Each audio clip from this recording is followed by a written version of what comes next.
Now, a true crime comedy show may sound a little strange, a whole lot of strange, but fans of My Favorite Murder say there's something strange about it. It's so much more than just a podcast, is what they say.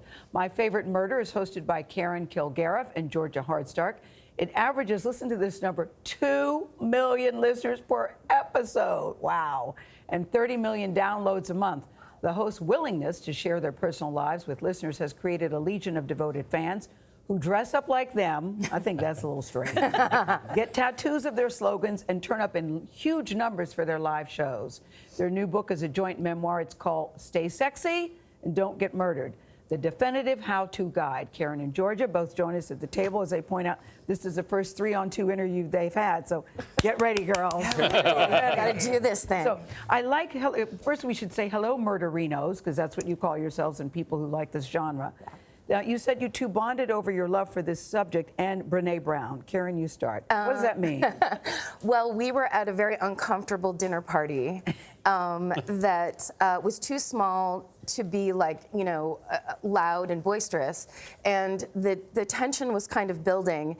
And in the middle of it, Georgia just went, let's all go around the table and say what we feel most vulnerable about. Yeah. And that's a good icebreaker. Yeah. Yes. Right? Well, everyone else went totally silent. And across the room, I was like, are you reading Brené Brown right now? I screamed at her.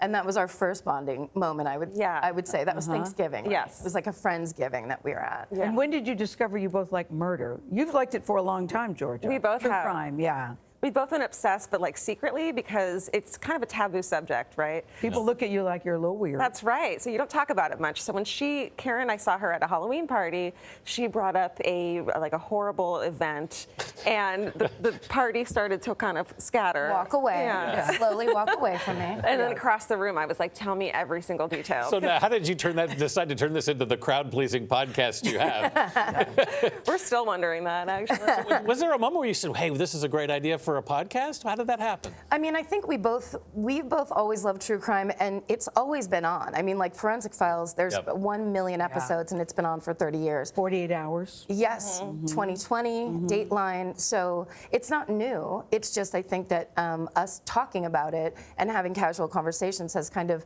normalized it for a lot of people who thought they had to keep it a secret. It's the comedy and the murder part, because we should say you're not joking about the murder. No. Or laughing about the murder. That's right. Yeah, help people understand exactly what you do. Well, we're kind of like, it's a conversation about the story. So we're not journalists in any way. We don't really have to say that. Our listeners know that very well. We are in no way crime journalists or professionals, really. We're almost like, it's like after The Walking Dead, when you talk about the show, it's kind of like we're talking about the case conversationally as people who have been paying attention for a long time. You made it. You're not doctors, not psychologists, not journalists, not a lot of things. But I mean, people listen to this in huge numbers and they take your advice. One of the chapters is called "Call Your Dad. You're in a cult."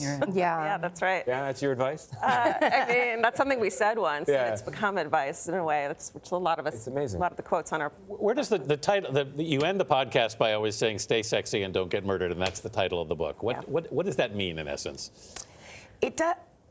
We knew we had to have a sign-off, you know, a memorable sign-off. And so we each just said something, and then that's basically what it came out. Take it literally. Good advice. I mean, people are not like getting it tattooed on their arms. So it has to have a meaning to them.